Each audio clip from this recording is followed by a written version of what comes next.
Yes Karthik గారు, రాజకీయంగా ఆరోపణలు ప్రత్యారోపణలు ఈ విషయాలు పక్కన పెడితే ఇది రైతుల సమస్య కాబట్టి కొన్ని వాస్తవాలు చెప్పుకోవాల్సిన తెలియచేయాల్సిన అవసరం అయితే ఉంటుంది. అసలు ఏం జరిగిందనుకోవాలి? ఈ కొరతకు కారణంగా ఇప్పుడు రామగుండం ఫెర్టిలైజర్ ప్లాంట్ లాంటి దేశీయోత్పత్తి యూనిట్లో సాంకేతిక సమస్యలు ఏర్పడ్డాయి కాబట్టి కొరత అని చెప్తున్నారు. ఈ మధ్యకి ఏర్పడిన ఈ అంతర్జాతీయ అంశాలు ఏమైనా రష్యా ఉక్రెయిన్ యుద్ధం కావచ్చు, అలాగే సహజ వాయువు ధరల పెరుగుదల కావచ్చు, ఇలాంటి వాటి వల్ల కూడా దిగుమతులకు ప్రభావం చూపాయని చెప్తున్నారు. సో ఎందులో ఎంతవరకు వాస్తవం ఉందంటారు కార్తిక్ గారు? ఎస్, మీరు అన్నట్టు రకరకాల ప్రభావాలు అండి. ఒకటి రామగుండం ఉత్పత్తిలో సాంకేతిక సమస్య వల్ల రామగుండంలో ఉత్పత్తి నిలిచిపోవటం, రష్యా ఉక్రెయిన్ యుద్ధం కావటం, చైనా నుంచి రావాల్సిన ఎక్స్పోర్ట్స్ ఆగిపోవటం, ఇటు రకరకాల కారణాల ఫలితంగా దేశవ్యాప్తంగా కొంత యూరియా కొరత ఉన్నమాట వాస్తవం. అయితే యూరియా కొరత కూడా డిమాండ్ పెరుగుతూ ఉంది. ఉత్పత్తి లేదు, సప్లై లేదు, కానీ డిమాండ్ మాత్రం విపరీతంగా పెరుగుతుంది, ఎప్పటికప్పుడు పెరుగుతూ ఉంది. అది కాక ఆంధ్రప్రదేశ్ లో ఉన్న ప్రత్యేకమైన సమస్య ఏంటంటే ఆ తెలంగాణలో సమస్య రావటం ఫలితంగా ఇక్కడ కూడా యూరియా దొరకదేమో అనే కారణం చేత నెక్స్ట్ విడతకు కావాల్సిన యూరియాను కూడా ఇప్పుడే డిమాండ్ చేయటం, అది కూడా ఒక కారణం. అంటే వచ్చే విడతలో వేయాల్సిన యూరియాను కూడా నాకు ఇప్పుడే కావాలని రైతులు అడగటం ఫలితంగా వచ్చినటువంటి కొరత తప్ప ఇప్పటికిప్పుడు ఈ విడతకి కావాల్సినంత యూరియా ఉందని నేను అయితే అనుకుంటున్నాను. నాకున్న సమాచారం వైపు యూరియా ఉంది.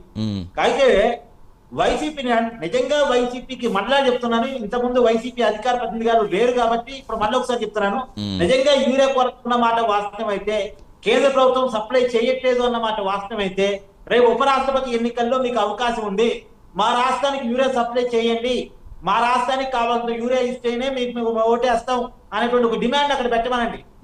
ఇప్పుడు ఎలాగైతే తెలంగాణలో బీఆర్ఎస్ పెట్టిందో అలా పెట్టమనండి. లేని సమస్యని క్రియేట్ చేసి ఉన్న సమస్యను పరిచేసేసి రైతుల మీద ప్రేమ నటించేసేసి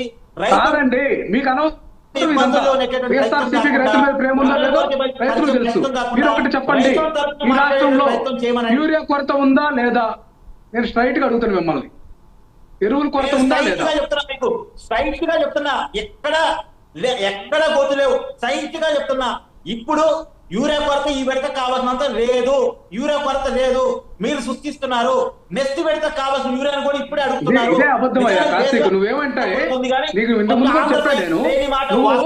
ఒక విశ్లేషకుడుగా రామారావు గారు సరే, కార్తీక్ గారు ఒక్క నిమిషం. మేమేమి నిన్ను ప్రొటెస్ట్ చేయము, నువ్వెందుకు ఒక విశ్లేషకుడుగా వచ్చి ప్రభుత్వం తరఫున మొత్తాసు పలుకోవడానికి కాదు ఇక్కడ. నిజంగా ఒక్క నిమిషం ఆ విషయాలు కాదు, ఎవరి అనాలిసిస్ వాళ్ళు చెప్తారు కానీ ఒక్క నిమిషం కార్తీక్ గారు, ఒక్క నిమిషం రామారావు గారు. ప్రజల తరఫున మిమ్మల్ని డిమాండ్ చేస్తున్నాను, మీకు అవకాశం ఉంది. మీరు చెప్పే సమస్య నిజమైతే, మీరు గ్రౌండ్ లో ఉంటే, రైతుల ఇబ్బందులు మీకు అర్థమైతే రేపు మీకు అవకాశం ఉంది, మీరు డిమాండ్ పెట్టండి కేంద్రం ముందు అంటున్నా. నేను బీఆర్ఎస్ పెట్టింది, మీతో పాటు సోషల్ మీడియాలో కలిసి ఉపరాష్ట్రపతి ఎన్నికకి అట్లా కదండి, తనకి వెంట్రుకలు ముద్రేసినట్టుంది నీకు చెప్పడం. నీకు సరే కాదు, ఉపరాష్ట్రపతి ఎన్నిక గురించి కాదు కానీ ఒక్క నిమిషం కార్తీక్ గారు, ఒక్క నిమిషం. వెంట్రుకలకి తన వెంట్రుకలు ముడేసుకోమన్నట్టుంది ఇక్కడ. దానికి దీనికి సంబంధం ఏంటండి? రాష్ట్రంలో రైతులకు కాదు సరే కానీ మాట అంటే ఉపరాష్ట్రపతి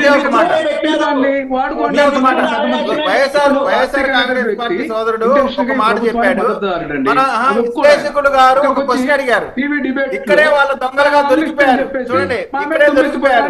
ఆయన ఏమంటున్నాడు,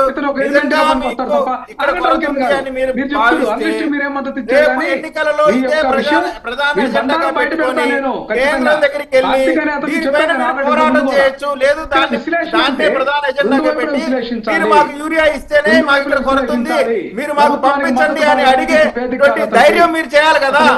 అది కదా నిజంగా అంటే రావాలో అక్కడికి మాత్రం వెళ్ళరు, అక్కడ అడగరు.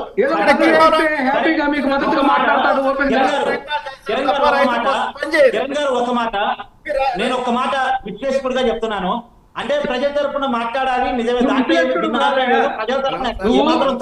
కాదు ఒక్క నిమిషం, సరే కాదు, ఇవన్నీ కాదు ఒక్క నిమిషం రామారావు గారు, ఒక్క నిమిషం రామారావు గారు.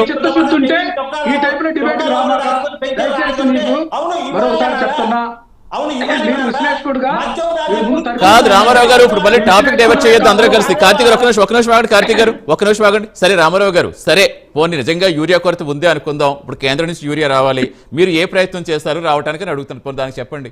ఖచ్చితంగా అండి, మేము ఈ రోజు వీళ్ళ యొక్క బ్లాక్ మార్కెటింగ్ వ్యవస్థను ఖచ్చితంగా వెలికి తీయాలి, కలెక్టర్లు చర్యలు తీసుకోవాలి. అట్లాగే ఏదైతే వ్యవసాయ శాఖ దానికి సంబంధించినటువంటి ప్రణాళిక ఉంటుంది. ఆ ప్రణాళిక ఎందుకు డివేట్ అయింది?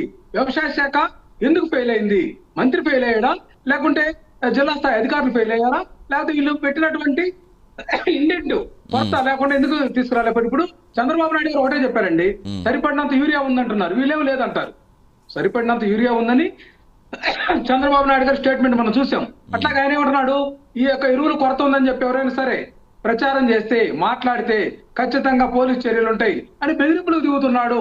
ఇక్కడ ఒకవైపు ఏమో రైతులు మాకు ఎరువులు కొరత ఉంది, యూరియా కొరత ఉంది, ఈ బ్లాక్ మార్కెటింగ్ వల్లనే మాకు ఇబ్బంది జరుగుతుంది, ఈ రేటు డబుల్ ట్రిపుల్ పెంచి వీళ్ళు నాయకులు సిఫార్సుల మేరకు కొన్ని పిఎస్సిఎస్లు కానీ ఇటువంటి వాళ్ళు తీసుకొచ్చి బజార్లో బ్లాక్ మార్కెట్ రామారావు గారు ఇప్పుడు నిజంగా ఒక్క నిమిషం సరే సరే రైతుల సమస్యల గురించి కాబట్టి రాజకీయంగా ఒక్కటి వాస్తవం మాట్లాడుకుందాం. నిజంగా అంత సమస్య ఉంటే తెలంగాణలో ఇప్పుడు గత కొన్నాళ్ళకి ఎలా జరుగుతుందో చూస్తున్నాం, నిజంగా అలాంటి ఎఫెక్ట్ అక్కడ కనిపించదా?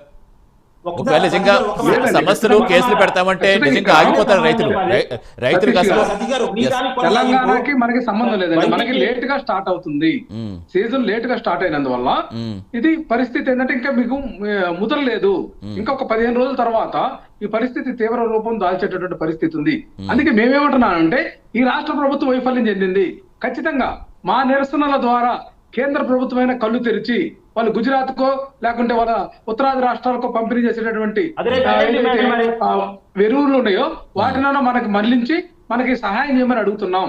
వాళ్ళు ఎక్స్ట్రాగా దాచుకునేటటువంటి పరిస్థితి ఉంది ఉత్తరాది రాష్ట్రాల్లో. అది నిలదీయలేనటువంటి పరిస్థితి ఈ రాష్ట్ర ప్రభుత్వాన్ని. చంద్రబాబు నాయుడు గారు నిలదీసేటటువంటి పరిస్థితి ఉంటే ఈ రాష్ట్రానికి బడ్జెట్ కేటాయింపులు ఏమన్నా వనగురిందండి?